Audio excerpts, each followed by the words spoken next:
दाना फट'खौ नुवाबा आं बबावखौ लिरनांगौ फट'आबो फट' थिखाबाय दहाय सारमोना फेसबुकाव होनो सोलोंगासिनो नै नोङो सानैजों लिरबो जायोब्रा फेसबुकाव फट' होनाय फट'खौ नाम लिरनाय बर' देबनागिरि बहा नागिरनांगौ आं एसे लिरनाय शेयार खालामनो फट' थुथार बेयाव औ नै ओरै लाबोग्रोनांगौ औ भिडिअ होयोना मायो औ दाना फट'खौ लाबोगोन दुलाराय बर' हारिमु आफादनि बोसोनगिरि आरो मावबादा नेहाथारि आदा बालाम्फा नार्जारि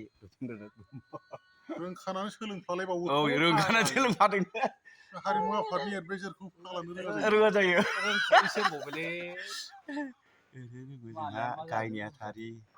आगोलनि जा बिराद मैखोम खाम दामगिरि उफ' आदा जगेश्वर बोसोनगिरि ओमफ्राय नैबे निला बिनानाव दै बाहाय थुनांगौ आंबो सोलोंदोंसो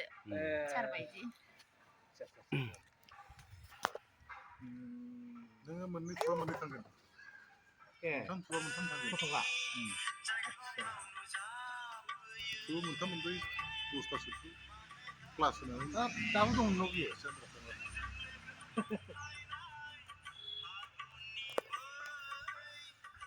काहानि गानखौनो दामबाय बियो जाबाय नागिरबाबो मोना आखरखौनो मासि गोबावब्रा खखौनो नुवाखिसै एन्दै बेना माबाया स्ट'रिया दंखायोमोन हा स्ट'रि दंखायोमोन नैबे गाना